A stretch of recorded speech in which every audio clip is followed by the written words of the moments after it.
Gitu ya. Jadi esensi puasa kita dengan yang lain tuh beda. Ya, puasa kita tuh nggak boleh kayak orang munafik ya. Dalam artian kita kasih tahu kita ini puasa seakan-akan kita ini pamer begitu. Sesungguhnya kalau ada orang yang berpuasa seperti itu, maka dia sudah memperoleh upahnya. Ingat, tujuan puasa adalah pengendalian diri untuk menguasai diri kita dari hawa nafsu yang membinasakan kita. Jadi tujuan puasa sebagaimana yang dikatakan di dalam Imamat ya, Imamat 16 ayat 31, tujuannya adalah untuk merendahkan diri dan mencari hadirat Allah. Tuhan Yesus sendiri bersabda tentang hal berpuasa, kalau kita berpuasa jangan seperti orang munafik, mukanya dilemes-lemesin ya, mukanya dikering-keringin, bibirnya dikering-keringin, enggak boleh. Tapi puasa itu Tuhan Yesus berkata, cucilah mukamu biar kamu fresh dan minyakilah rambutmu agar kamu tidak kelihatan seperti orang yang sedang berpuasa. Tetapi biar kamu tampak seperti yang lain, biarlah hanya kamu dan Bapamu yang tahu kalau kamu sedang berpuasa. Itu esensi dari puasa, pengendalian diri. Ya, gitu. Shalom, shalom Kak. Ya, shalom. Mau nanya Kak, Silakan. tentang Kristen Advent Kak. Nah, kenapa dengan Kok beda ya ajaran-ajarannya dengan Kristen Protestan sama Katolik? Karena mereka mengikuti yang mereka anggap sebagai nabi, yaitu Ellen G. White dari Amerika. Dan itu urusan mereka ya, Advent. Saya tidak menghakimi, tapi saya tidak percaya dengan ajaran Advent. Tapi kalau dari pandangan Kristen dia itu gimana Kak? Ya saya tidak punya pandangan apapun, saya hanya nggak percaya aja dengan praktiknya mereka. Terus dogma mereka tidak merayakan Natal karena alasan di Alkitab mendadak Natal, lalu memberlakukan sabatnya Yahudi dari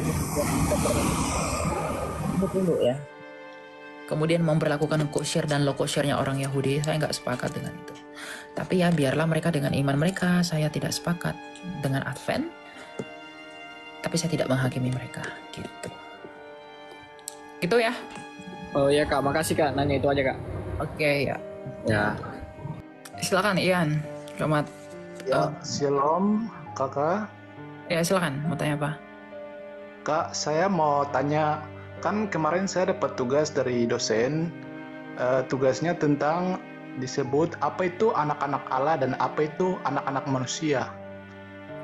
Di Kejadian 6 ya. Iya kakak, betul sekali. Anak-anak manusia di sana adalah keturunan Set yang saleh, yang baik. Anak-anak Allah di sana adalah keturunan Kain yang berdosa. Maka ketika mereka kawin campur, maka muncullah yang disebut Nephilim. Nephilim itu dari kata Ibrani nafal, artinya jatuh. Jadi Nephilim itu bentuk jamak dari nafal itu, yang adalah orang-orang yang jatuh ke dalam dosa. Jadi ketika anak-anak manusia yang adalah orang-orang jahat ini kawin campur dengan anak-anak Allah, yaitu orang-orang baik dari keturunan Set yang baik itu, maka lahirlah orang-orang yang campur dalam dosa, yang jatuh dalam dosa. Sama seperti ketika air hitam kamu campur dengan air yang bening, ketika kamu campur maka airnya menjadi keruh. Maka ketika keturunan Set yang adalah anak-anak Allah yang baik ini berkawin campur dengan keturunan Kain yang kotor ini, maka keturunannya menjadi kotor dan berdosa. Maka Tuhan membumi hanguskan keturunan yang berdosa Nephilim itu dengan peristiwa air bah. Gitu. Yang kemudian nanti dari air bah itu, dunia genealogi bangsa-bangsa itu diteruskan oleh Nuh melalui anaknya Sem, Ham, dan Yafet. Sem memperanakkan orang-orang bangsa Timur Tengah, Ham memperanakkan bangsa Afrika, Yafet memperanakkan bangsa Asia dan Eropa, gitu, ya. Mau bertanya tentang Bunda Maria. Apakah Bunda Maria itu berdosa atau bagaimana, Kak? Berkuasa dalam pengertian apa dulu? Berdosa maksudnya. Oh, berdosa. Ya, dia tetap berdosa. Saya seorang Protestan, saya tidak menerima dogma orang Katolik tentang Immaculata ketidakberdosaan, ketidakbernodaan Maria. Begitu. Kita percaya bahwa Bunda Maria itu juga tetap punya noda dosa. Hanya saja ketika dia mengandung Yesus Kristus sebagai juru selamat, dia dikuduskan oleh Roh Kudus. Yang dengan jalan itu Bunda Maria adalah orang yang paling berbahagia dari seluruh wanita yang pernah bernafas di semesta ini. Karena dia diizinkan untuk mengandung firman Allah yang menjadi manusia itu. Gitu. Maka dia orang yang paling berbahagia di seluruh dunia. Dari sejak zaman Adam sampai akhir zaman, Bunda Maria adalah orang yang paling berbahagia. Cuma dia bukan ilahi. Dan teman-teman Katolik pun nggak sembah dia kan, tapi menempatkannya pada level hyperdulia atau penghormatan tertinggi. Cuma iman Katolik yang mengatakan bahwa Bunda Maria Immaculata, dalam hal itu saya tidak setuju. Tapi itu tidak menjadi masalah buat saya. Gitu. Karena Ortodoks juga tidak menerima Maria sebagai Immaculata, tapi kita sama-sama menerima bahwa Bunda Maria memiliki gelar Theotokos. Gelar yang diberikan kepada Bunda Maria itu adalah upaya kita untuk menghormati Yesus Kristus. Kita katakan Maria Theotokos, Bunda Allah, bukan berarti Maria itu Allah, tapi kita katakan Maria Theotokos karena dia mengandung firman Allah yang adalah Allah. Maka bundanya dia disebut Sang Theotokos. Bukan berarti Maria itu Allah. Gitu loh. Ya? Iya Kak, terima kasih banyak Kak. Oke, ya Tuhan berkati. Silakan jagoan malam. Ini Kak, perbedaan kalau orang yang sembahyang dengan tidak sembahyang. Kalau orang yang sembahyang banyak buat salah, kalau yang tidak sembahyang orang yang baik, gimana Kak? Sembayang apa dulu nih maksud kamu? Kamu iman kamu apa? Muslim? Kristen, Protestan. Oh, bedanya sembayang tidak sembayang tuh maksudnya apa? Kamu dari gereja apa? GPIB. Oh, bedanya yang sembayang dengan tidak sembayang gitu. Ya. Orang yang sembayang berarti mereka mengingat Tuhan mereka. Yang tidak sembayang tergantung kenapa. Tapi kalau dia tidak sembayang karena malas-malesan, berarti dia tidak semangat akan Tuhannya. Dia tidak bersuka cita akan juru selamatnya. Gitu. Ya bedanya itu ya iman yang mereka miliki. Sungguh-sungguh nggak dia beriman. Kalau seandainya dia sungguh-sungguh beriman kepada Tuhannya, dia pasti sembahyang kepada Kristus, memuji dan memuliakan juru selamatnya yang telah menyelamatkan dan menebus dia. Gitu. Salam Kak ya dari Kalimantan Barat nih Kak. Oh ya salam. Kamu Kristen udah lama atau gimana? Udah lama dari sejak masih kecil. Oke, udah dibaptis ya? Udah. Oke, puji Tuhan. Sip, semangat ya, jagoan. Ya, Oke, makasih. Yep. Kalau kita nggak ke gereja itu dosa ya? Udah boleh. Gimana sih? Ya, kita buka ayatnya ya. Kenapa kamu nggak ke gereja? Gimana ya? Kenapa? Ada niat tapi nggak semangat gitu ya. Nggak boleh nggak semangat. Apa yang buat kamu nggak semangat? Ibrani 10 ayat 25 ya. Janganlah kita menjauhkan diri dari pertemuan-pertemuan ibadah kita seperti yang dibiasakan oleh beberapa orang, tetapi marilah kita saling menasihati dan semakin giat melakukannya menjelang hari Tuhan yang mendekat. Ke gereja itu penting, karena di dalam gereja kamu bisa ditegur, kamu bisa dinasehati oleh pendeta, kamu bisa menerima perjamuan kudus yang oleh karenanya kamu bersatu dengan Kristus, dengan tubuh dan darah Tuhan, Tuhan Yesus. Jadi jangan malas ke gereja. Kamu malas ke gereja, kalau Tuhan malas kasih kamu napas gimana? Kalau Tuhan malas kasih kamu rezeki gimana? Kalau Tuhan malas kasih kamu kesehatan gimana? Coba, posisi kita itu kita tukar dengan posisi Tuhan kita anggap demikian. Apa yang akan kita katakan tentang diri kita? Kalau Tuhan juga malas, kenapa kita harus seperti itu? Kalau Tuhan malas, kita akan dapat apa? Gitu. Jadi nggak boleh malas ke gereja. Ke gereja itu kamu bersekutu, bersatu dengan jemaat Kristus yang adalah tubuhnya sendiri. Itu ya, jangan malas-malas ya. Nggak boleh nggak punya semangat. Kasih Kak. Jadi mulai hari Minggu kamu harus ke gereja, oke? Ya, pengennya Kenapa? kehalang bocil. Oh, kehalang anak-anak gitu. Aduh, Gak apa-apa, bawa aja. Tapi kalau emang susah dikontrol, ya jangan tiap minggu nggak ke gereja. Niatin dari dalam hati. Gitu. Ya? minta doanya ya Kak. Yap. Ya, semangat ya. Kasih. Ya, God bless you. Tuhan berkati Kak. Ya, terberkatilah nama Tuhan. Ya, nggak boleh malas ke gereja. Orang malas-malas ke gereja nih. Ke gereja itu nggak harus kasih persepuluhan yang gede, enggak. teman-teman. Memberi itu kerelaan hati ya. Kalau ada pendeta yang maksa kalian kasih uang-uang gede, itu tinggalkan gereja seperti itu tidak sehat. Silakan Rain Sofyan. Halo Kak, Ya silakan. Mau tanya apa? mau nanya, kenapa kalau berdoa itu tapi pikiran macam ke yang lain-lain begitu? Ya buat Artinya yang enggak bikin kita fokus itu bagaimana ya? Artinya kalau apa lah ya, pendeta Apa? kah atau penatua begitu pimpin doa, tapi kadang terkhusus kalau doa syafaat begitu, kita kadang pikiran tidak fokus dan langkah untuk bikin fokus bagaimana kira-kira? Langkah untuk buat fokus yang pertama, rendahkan dulu hatimu. Jadi kamu benar-benar merenungkan siapa kamu di hadapan Allah. Orang yang nggak fokus itu biasanya orang yang nggak sadar siapa dia di hadapan Allah. Tapi kalau kita mau memberi diri merendahkan hati untuk bisa ngerti kita sedang berhadapan dengan hadirat Allah, kita pasti nggak akan liar-liar. Ya pikiran niat-niat sekelibat itu pasti ada, tapi minimal tidak berenang di dalam pikiran liar itu. Apalagi itu ya. Jadi kamu harus menyadari dulu. Terima kasih buat sarannya. Jadi niatin Memang lain berdoa. kalau kita yang pimpin doa sendiri dengan dipimpin yang lain, kadang rasanya seperti itu sering muncul begitu. Tapi kalau kita kalau dari kita yang pimpin, tapi lebih kena dari hati kita begitu, komunitas kita. Ya. Yang penting niatin ya, oke? Siap. Siap. Ya, thank you. Silakan Andri, selamat malam. Ya, selamat malam Kak. Silakan, mau tanya apa? Salam dari Kalimantan nih. Ya, silakan mau tanya apa? Ya, misalnya kayak kalau kita tadi aku lihat komen tuh, kan Yesus katanya puasa, kenapa kita tidak, kita sebagai orang Kristen gitu? Ya kita orang Kristen berpuasa loh. Siapa Ya, bilang tapi nggak berpuasa? tapi nggak pernah nggak pernah ditetapkan itu. Iya, emang nggak ditetapkan karena puasa itu bukan keterpaksaan dan bukan hukum. Itu dengar.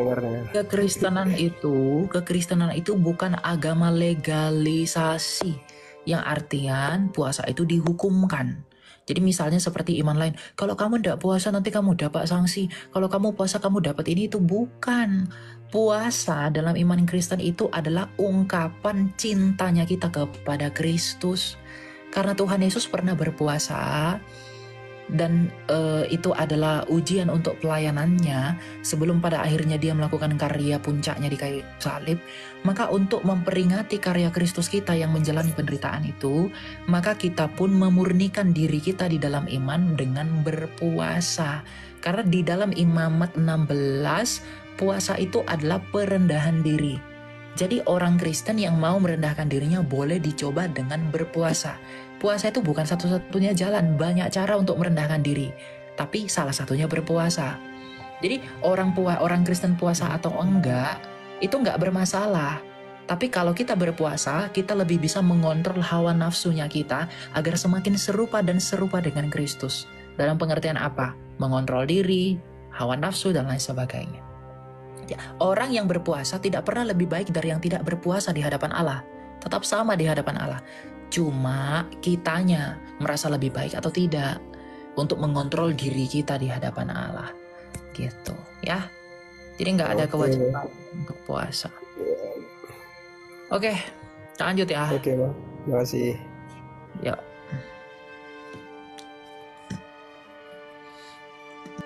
Halo Kak, boleh nanya? Ya kan kata saya emang mau nanya. Nah, gini, kemarin kan aku ditanya di apa juga kan di lingkungan gereja. Di ayat mana tertulis Maria dimahkotai di surga? Nggak ada.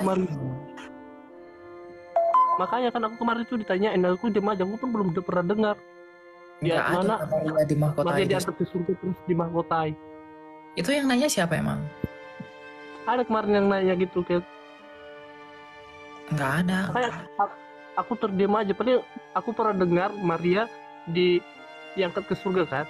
Setelah mati ya diangkat. Iya, diangkat ke surga. Terus kalau dimahkotai di surga itu nggak ada kan? Nggak ada ayatnya. Nggak ada ayatnya kan, makanya aku diam aja kemarin tuh nggak bisa jawab. Nggak ada. Emang nggak ada ya? Pantesan aku kemarin tuh cari-cari ke sana, aku nggak dapat gitu. Emang nggak ada ayatnya. Emang nggak ada. Oke lah Kak. Iya. Terima kasih. Oke sip, God bless you. Saya nggak tahu ya, tapi di tradisi Katolik Ortodoks saya nggak tahu ada atau enggak.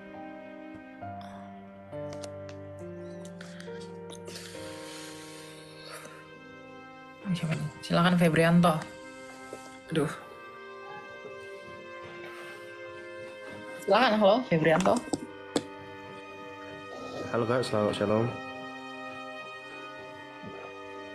Halo. Silakan. Silakan. Mau tanya apa? Kok keluar?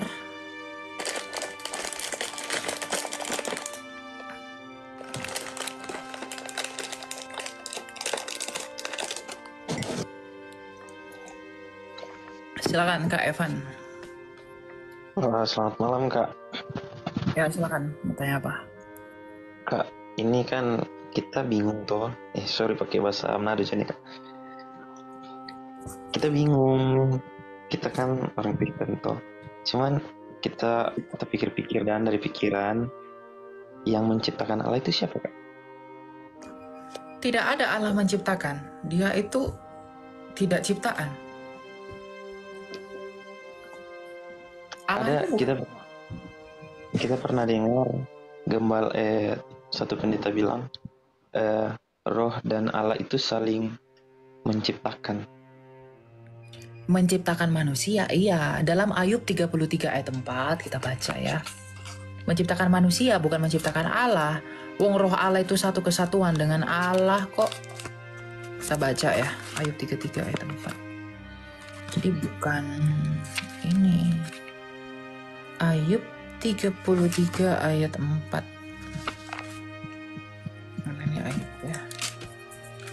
Nih ayat 33 ayat 4. Roh Allah telah menjadikan aku dan nafas yang maha kuasa membuat aku hidup.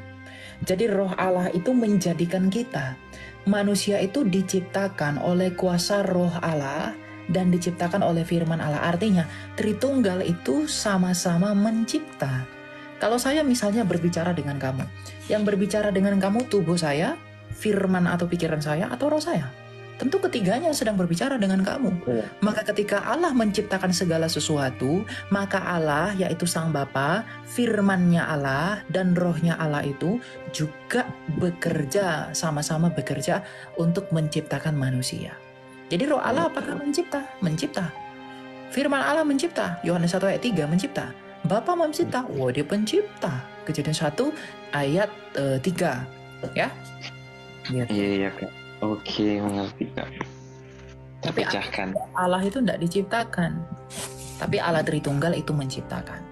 Kalau kamu melakukan pekerjaan kamu, misalnya kamu membuat gelas begitu, yang membuat gelas ini tubuhmu, rohmu atau firmanmu. Kalau hanya tubuhmu tanpa roh berarti kamu mayat. Kalau hanya rohmu tanpa tubuh berarti kamu Casper dong. Tapi ketiganya bekerja, ya kan? Rohmu bekerja menciptakan gelas, firmanmu juga. Kalau tanpa firman kamu nggak bisa menciptakan ini, ya toh? Iya, Kak. Nah, firmanmu juga bekerja, tubuhmu juga bekerja, gerak motorik kamu. Maka ketika gelas ini kamu cipta, ketiganya bekerja menciptakan ini dalam satu manusia, Evan. Maka Allah Tritunggal yaitu Bapa, rohnya dan firmannya itu sama bekerja menjadikan semesta ini di dalam keesaannya sebagai Allah. Ngerti ya? Oke, ngerti Kak. Thank you Kak. Oke, ya, kita lanjut. Gitu teman-teman. Jadi Tritunggal itu sama-sama berkarya. Ingat ya, Tritunggal itu bercerita tentang kebagaimanaan Allah, bukan berapa Allah. Silakan JKL. Selamat malam. Halo? Halo Kak. Ya, silakan mau tanya apa? Halo. Halo. Halo, halo. Kedengeran kakak? Macet. Kamu request naik lagi ya ke atas ya? Suaranya berisik.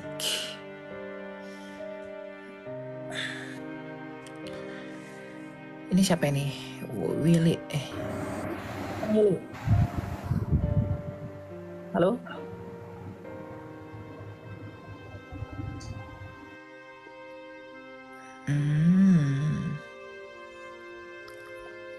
Teman-teman kalau mau naik usahain lingkungannya proper ya, dalam artian nggak di kebisingan gitu. Karena itu silakan Airin. Malam. Ya malam, silakan. Mau tanya apa? Jaringan saya jelek ini. Iya, udah kita gantian ya. Kita naikin satu-satu.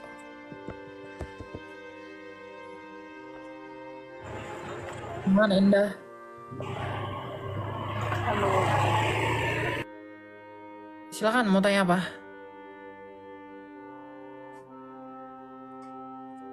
Kok nggak ada sih suaranya?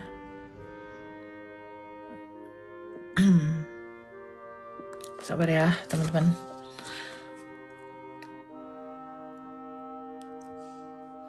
Silakan Marcos Ali. Malam. Ya malam, silakan Pak. Mau tanya apa Pak? Tadi menjelaskan itu Tritunggal itu ya, dan disamain kayak manusia gitu ya. Ya Jadi itu kalau analogi. salah satu, Itu analogi, bukan disama. Lalu? berarti kalau salah satunya nggak bekerja alias mati, nggak bisa bekerja berarti. Contoh nih, manusia kan otaknya nih gila dia, berarti dia tidak bisa menciptakan kan? Atau jasadnya mati, nggak bisa Iya. bikin hal-hal yang keras dong, Betul. yang hard gitu. Apakah kayak gitu kesempurnaan Tuhan gitu? Allah kami sempurna, buktinya dia bisa berinkarnasi, firman-Nya bisa berinkarnasi menjadi manusia. Loh, Kalau itu mungkin secara ilmu ketuhanan itu yang bukan ilmu sempurna. ketuhanan bagian apanya? Ilmu ketuhanan itu ada cabangnya Pak. Di bagian apanya itu tidak logis? Tuhan itu kan sempurna ya, betul nggak? Ya. Apa yang Iya membuat dong. Tuhan itu? Apa yang membuat Tuhan itu dikatakan sempurna? Standar Karena kesempurnaan Tuhan itu apa? Standar kesempurnaan Tuhan itu jauh dari kekurangan. Oke, Hal-hal jauh. yang sirna, kekurangan, hal-hal yang mustahil itu bukan sifat-sifat ketuhanan itu. Oke, emang Tuhan kami tidak ada kekurangan. Loh, itu 3 jadi 1 aja itu udah kekurangan, Kak. Emang 3 jadi 1, di mana 3 jadi 1? Tadi Allah Tritunggal. kami Tritunggal itu Tiga komponen ibaratnya ya ada di satu benda gitu ibaratnya kan. 3 realita di dalam satu hakikat Allah. Nah, Yaitu itu membuktikan bahwa Allah kami itu hidup. Dia mencipta oleh firman yang ada di dalam dia, dan dia menghidupi dengan roh yang ada di dalam dia. Artinya apa? Dia hidup. Jadi berbicara tentang Tritunggal itu membuktikan Allah Tritunggal itu membuktikan Allah kami hidup. Allah kami memang satu Pak, tapi satu bukan seperti satu batu yang tidak bisa dijelaskan. Allah kami itu satu, tapi satu yang hidup. Mengapa dia hidup? Karena dia punya firman dan dia punya roh. Nah, Anda memahami Trinitas itu dengan naluri yang salah. Makanya Anda berkata bahwa Trinitas itu membuktikan kelemahan Allah. Bukan. Justru Trinitas itu membuktikan Allah itu besar, hidup, sempurna, dan maha kuasa. Sekarang saya tanya kepada Bapak, kalau Allah itu dikatakan maha kuasa, apa yang membuat dia disebut maha kuasa apa yang membuat dia disebut maha kuasa dalam hakikatnya sebagai Allah? Kalau kami jelas. Kami jelas. Harusnya Mengapa Allah maha kuasa? Yang pertama, dia memiliki firman yang menghidupkan. Dan dia memiliki firman yang mencipta. Dan dia tidak hanya mencipta oleh firman-Nya, tapi dia juga memiliki roh untuk menghidupi apa yang dicipta oleh firman-Nya. Perfect. Itu Allah kami yang sejati. enggak. Perfect itu tunggal, tapi dia bisa segalanya, bukan 3 komponen. Tunggalnya itu Bapak meyakini dia tunggal karena apa? Apa yang membuat dia tunggal? Yang membuat dia tunggal itu karena tidak ada yang menyerupainya. Tidak ada yang menyerupainya. Jadi Anda mengenali Allah Bapak itu dari apa? Kalau dia tunggal, dia Anda mengenali dia. Oke, kalau dia tidak berfirman, Anda bisa nggak mengenali dia? Bisa dari ciptaannya nih. Oke, Ada dia bumi, dia ada menciptakan matahari. dia menciptakan oleh apa?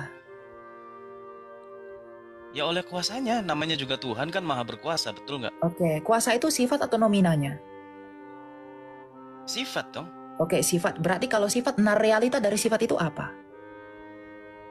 Nah, Rita maksudnya? Realita dari sifat itu apa? Itu sifat.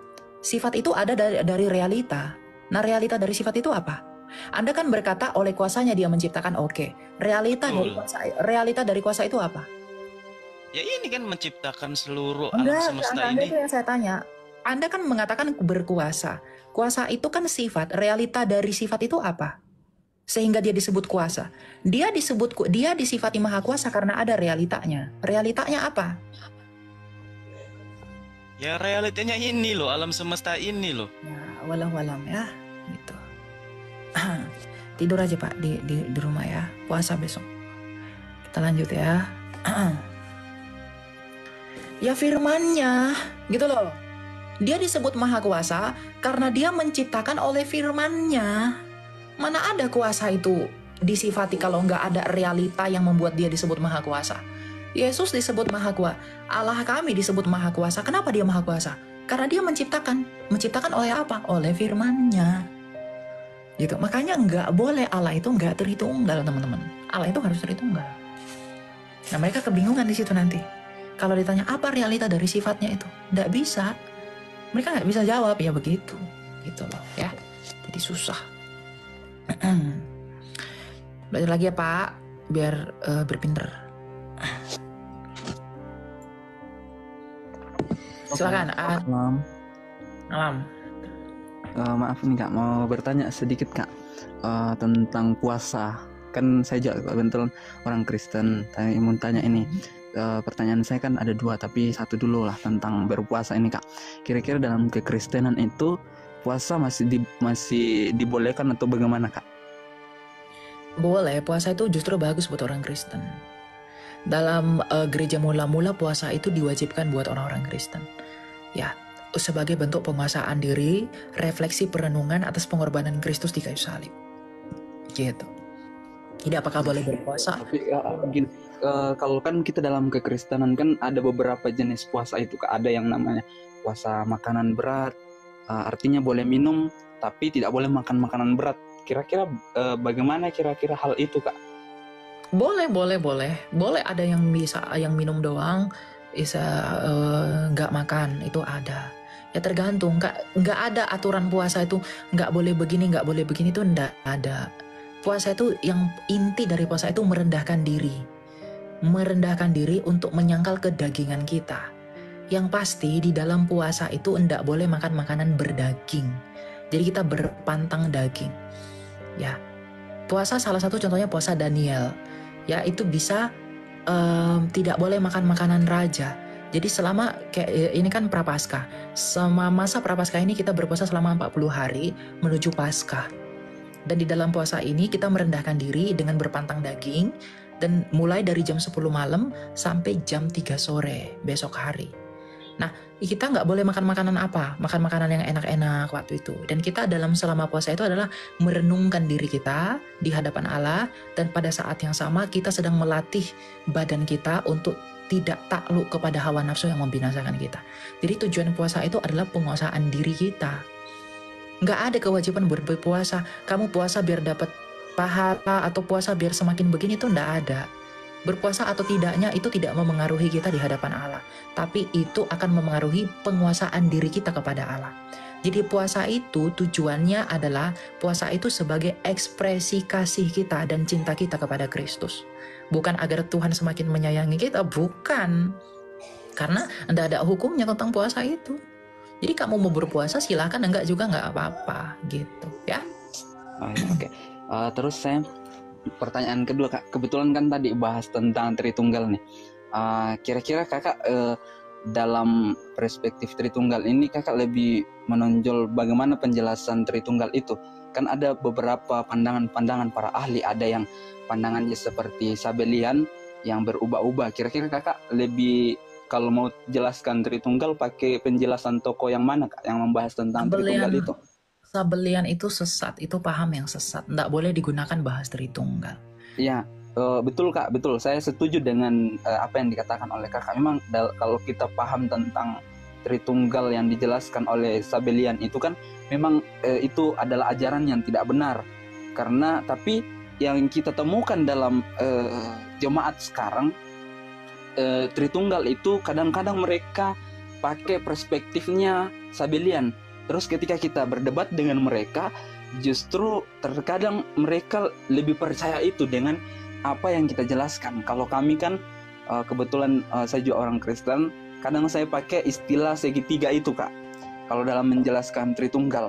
Tapi kadang-kadang orang bilang itu kurang pas, coba kita pakai, kadang mereka pakai perubahan-perubahan itu. Nah kemudian ini yang saya mau tanyakan Kak, kira-kira lebih pasnya untuk menjelaskan Tritunggal itu yang mana Kak? Tokoh yang mana yang biasa Kakak pakai untuk menjelaskan Tritunggal itu? Ya, kalau saya menggunakan manusia. Manusia punya tubuh, punya firman atau pikiran, dan punya roh. Tapi hanya ada satu manusia, tidak ada tiga manusia. Itu aja, ada tiga realita yang konkret dan yang nyata di dalam satu hakikat manusianya kita. Kalau kita lihat Tritunggal, misalnya di dalam Kejadian 1 dikatakan begini, ayat 1, 2, dan 3. Pada mulanya Allah menciptakan langit dan bumi. Allah di sini siapa? Dalam 1 Korintus 8 ayat 6 dikatakan bagi kita hanya ada satu Allah saja, yaitu Bapa. Berarti sang Bapa yang adalah Allah yang esa itu. Nah, bumi belum berbentuk dan kosong, gelap gulita meliputi samudera semesta, dan roh Allah. Berarti roh Allah itu rohnya Bapa. Berarti ada Bapa, ada rohnya Allah. Ada Allah, ada roh Allah. Lalu yang ketiga, berfirmanlah Allah jadilah terang. Berarti ada firman Allah. Berarti Allah, roh Allah, firman Allah itu berbeda realita. Tetapi hanya ada satu Allah, sebagaimana yang dikatakan dalam Ulangan 6 ayat 4. Nah, pemahaman yang seperti inilah yang harus dimengerti semua orang Kristen. Bahwa Allah Tritunggal itu berbicara tentang tiga penyataan ilahi di dalam satu hakikat ilahi itu sendiri. Gitu. Sama seperti saya menyatakan diri saya oleh tubuh saya menyatakan saya ada. Oleh firman pikiran saya, kamu tahu siapa saya. Oleh roh saya bisa hidup dan orang tahu bahwa saya eksis dan ada. Gitu. Maka manusia, maka Allah pun dalam pengertian Bapa bersama firman dan rohnya itulah Tritunggal itu. Jadi paham Sabelian itu paham yang sesat. Allah berganti-ganti peran, berganti-ganti jabatan itu tidak benar. Ya, tidak boleh diikuti. Nah kalau ada orang yang ngeyel lah ya udah doain aja gitu, tidak perlu dipahami. Yang penting dijelasin dalam maksud yang benar dan itu. Gitu ya. Mungkin lancang ini mau tanya, kakak aliran Kristen apa ini? Aliran Calvinis, Lutheran atau apa kak? Saya reformasi, saya reform. Oke, makasih kak.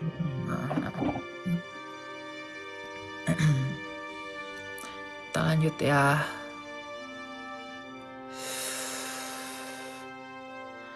Itu satu ya teman-teman naiknya. Silakan Jafar, Michael. Ya, selamat malam. Ya malam Pak, silakan mau tanya apa? Terima kasih sudah bergabungnya. Tapi ya, saya minta maaf, tidak pakai baju soalnya panas. Oh nggak apa-apa. Nggak usah on cam Pak, tutup kamera aja. Ya. Oke, lanjutin aja. Saya dengar dulu ya, terus dulu. Oh kalau dengar di bawah dulu ya Pak. Kita mau lanjut ya. Oke, ya Tuhan berkati ya. Silakan Jalvi. Selamat malam Jalvi. Halo Jalvi. Nggak ada juga. Buka mikrofon Jalvi. Nggak ada ya.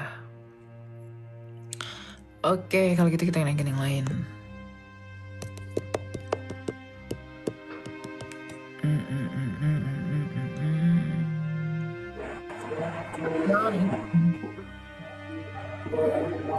Ya, malam kak. Ya malam, silakan. Nah, mau tanya kak. Silakan mau tanya apa?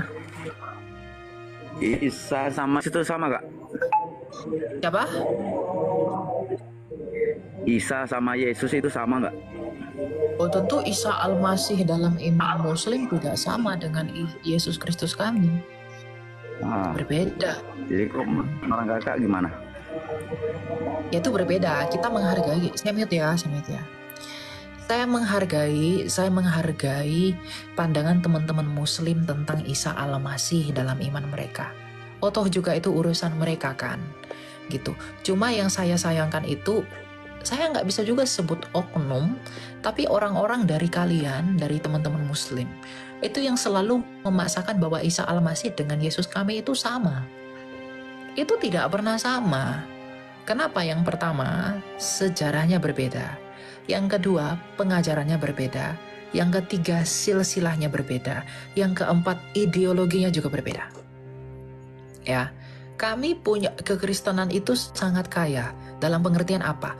Argumentasi orang Kristen dari Alkitab mengenai Yesus itu dibuktikan oleh fakta sejarah yang tak terbantahkan.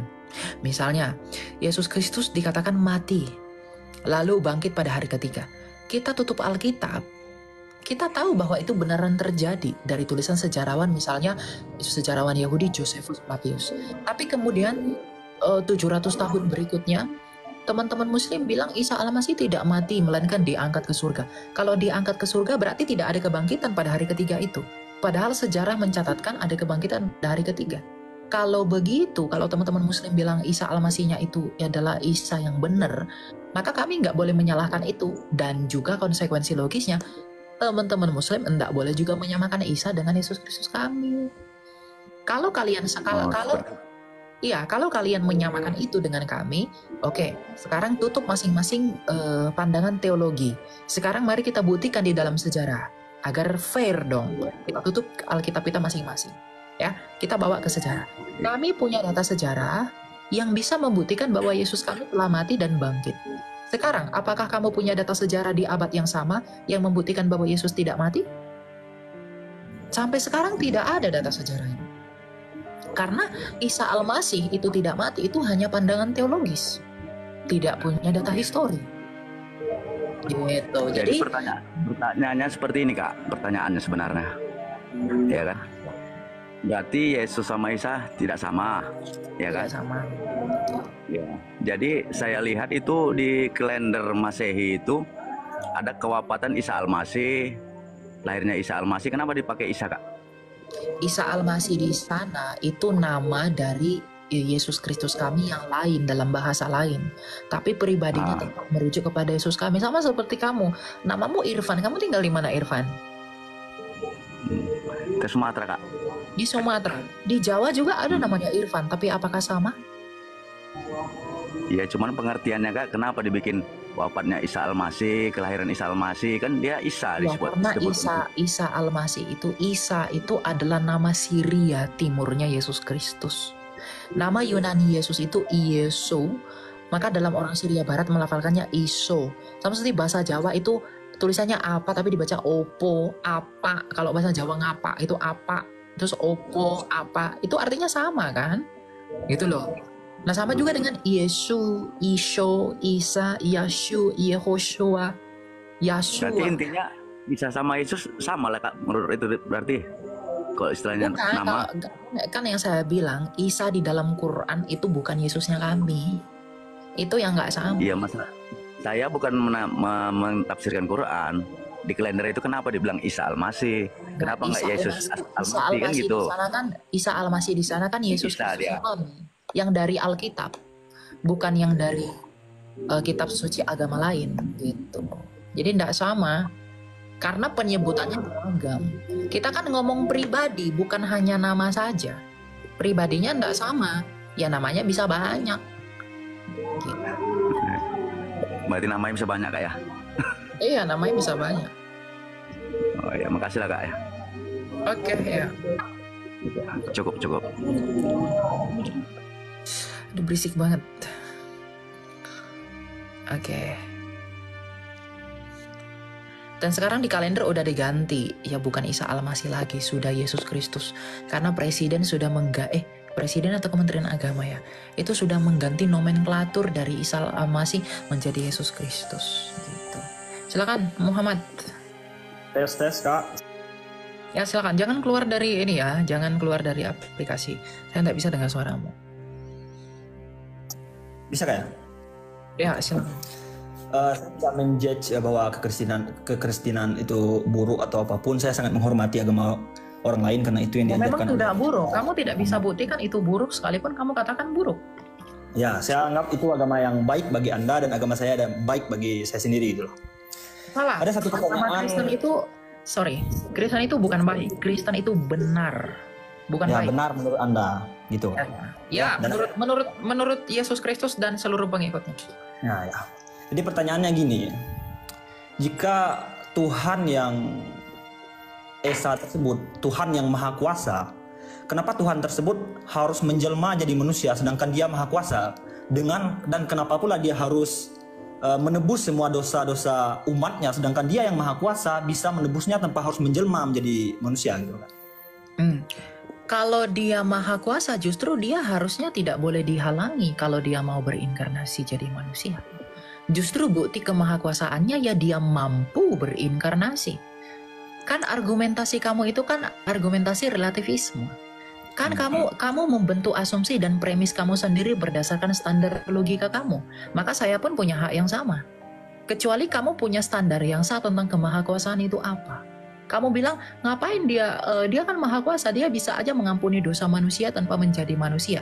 Itu standar kamu. Saya juga bisa buat standar, justru kemahakuasaannya dibuktikan ketika dia datang menjadi manusia dan bangkit dari kematian dengan mengalahkan maut itu. Itu argumentasi yang fair. Enggak Kak, saya cuma pengen jawaban yang masuk di logika aja Kak. Itu kan Nah, itu justru pertanyaan kamu itu tidak logika. Itu tidak logika karena standar yang kamu pakai bukan standar logika. Itu premisnya kamu sendiri, brother. Kecuali kamu punya standing yang sah yang kita akui sama-sama sebagai standar kemahakuasaan itu. Gitu ya Kak ya? Iya. Jadi sama seperti saya juga bisa menggugat kamu dengan cara pikir kamu yang sama. Saya bisa gugat kamu begini. Kalau Tuhanmu maha kuasa, kenapa dia nggak mau jadi manusia? Nah, begitu. Ya, itu pertanyaan yang sama aja gini ya. Jadi ada pertanyaan yang kedua Kak. Yang kedua itu Tuhan Yesus tersebut dianggap baik dan memang sebenarnya baik bagi pengikutnya. Terus kenapa dia menciptakan kejahatan gitu Kak? Siapa bilang Allah kami mencipta kejahatan? Allah kami bukan seperti Allah umat lain, bro, yang ciptakan setan dari api, malaikat dari itu, enggak. Allah kami tidak pernah mencipta kejahatan. Yang menciptakan kejahatan itu adalah ciptaannya sendiri. Maka ketika ciptaannya itu menciptakan kejahatan, mereka terlempar dari hadirat Allah. Makanya malaikat yang pertama, dalam hal ini malaikat ciptaan Tuhan yang diberi free will, yang memiliki kehendak bebas itu, dalam Yesaya 14. Ketika mereka berdosa, malaikat itu punya keinginan untuk melawan Allah. Pada saat yang sama dia langsung terlempar dari hadirat Allah. Karena tidak boleh ada dosa di dalam Allah itu. Nah, yang membuat manusia itu jatuh siapa? Yang membuat malaikat itu jatuh siapa? Bukan karena Tuhan menciptakan dia untuk berdosa. Tapi Tuhan menciptakan dia itu seperti dirinya, menurut gambarnya sendiri. Maka disalahgunakan kemudian, lalu ketika disalahgunakan dia menjadi berdosa. Ingat, dalam iman Kristen, manusia itu diciptakan menurut gambar dan rupa Allah, artinya punya kehendak bebas. Nah, manusia yang punya kehendak bebas ini bebas menentukan tindakannya dari dirinya. Maka ketika manusia yang diciptakan yang punya kehendak bebas ini menggunakan kehendak bebasnya untuk melawan Allah melalui ketidaktaatan Adam, pada saat itulah mereka langsung terusir dari Eden dan terusir dari hadirat Allah. Itu membuktikan bahwa kejahatan dan dosa Adam itu bukan datang dari Tuhan. Karena kalau kejahatan Adam itu datang dari Tuhan, nggak mungkin Tuhan mengusir Adam. Oke Kak, jadi ini last question untuk Kakaan. Yang terakhir itu gini loh Kak. Apa itu? Tuhan Yesus tersebut dianggap sangat kuasa dan memang betul-betul kuasa bagi pengikutnya gitu kan. Jadi kalau Allah maha baik, kenapa Allah tersebut tidak menciptakan satu agama saja Kak? Tuhan itu tidak pernah menciptakan agama, brother. Agama itu buatan manusia. Kristen itu bukan agama. Kamu tahu nggak di dalam Taurat apa yang Tuhan janjikan ketika ada manusia jatuh ke dalam dosa? Kita lihat dalam Alkitab. Apakah dia mengatakan aku memberikan agama, aku memberikan ini kepada Adam dan Hawa? Tidak. apa yang dijanjikan oleh Allah kepada Adam dan Hawa? Kita lihat dalam Kejadian 3 ayat 14. Tuhan Allah berfirman kepada ular itu, karena engkau telah melakukan hal itu, terkutuklah engkau di antara segala ternak dan di antara segala binatang liar. Dengan perutmu engkau akan berjalan dan debu akan engkau makan seumur hidupmu. Aku akan mengadakan permusuhan antara engkau dan perempuan ini, antara keturunanmu dan keturunannya. Keturunannya akan meremukkan kepalamu dan engkau akan meremukkan tumitnya. Jadi apa yang dijanjikan Allah kepada Adam dan Hawa ketika mereka berdosa? Anak laki-laki yang adalah keturunan perempuan saja. Siapa di semesta ini yang hanya dari keturunan perempuan? Yesus Kristus. Karena dia tidak dilahirkan dari perkawinan laki-laki dan perempuan.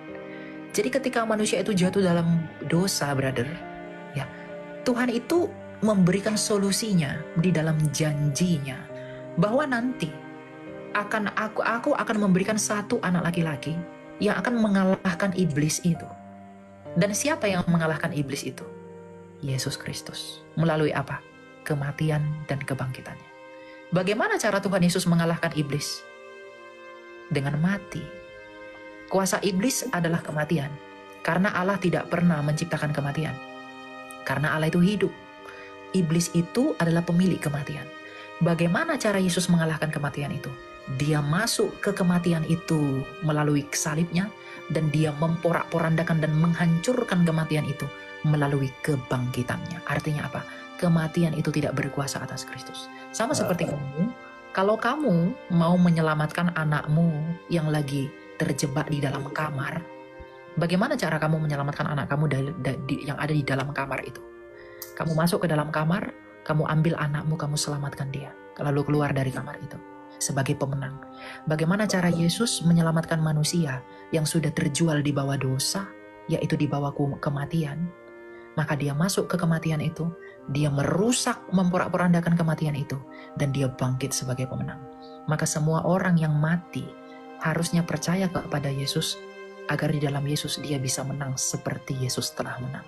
Maaf Kak, itu ada kata-kata mengalahkan iblis, sedangkan Yesus tersebut maha kuasa. Untuk apa dia harus mengorbankan dirinya, sedangkan dia maha kuasa gitu loh. Jadi kita tahu Tuhan itu maha kuasa, tapi Tuhan kami itu kan bukan Tuhan awang-awang. Dia mengatakan dia maha kuasa, tapi bagaimana dia membuktikan kemahakuasaannya itu? Semua agama di dunia ini, brother, itu mengaku dia maha kuasa.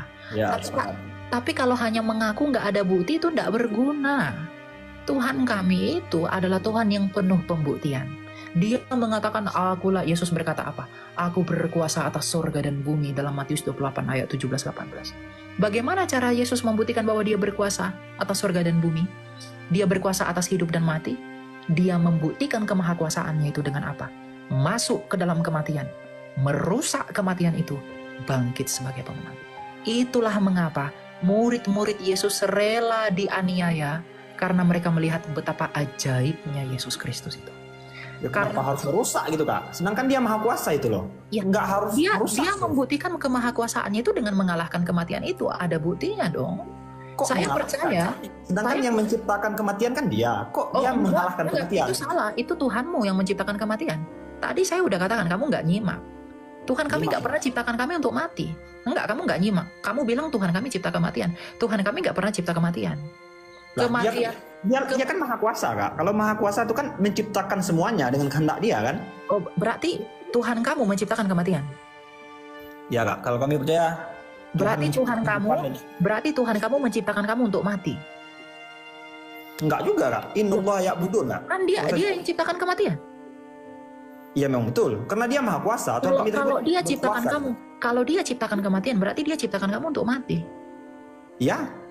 Ya berarti ya itu Allah kamu, Allah kami enggak. Berarti Allahmu Allah kematian. Allah kami Allah yang hidup. Gini.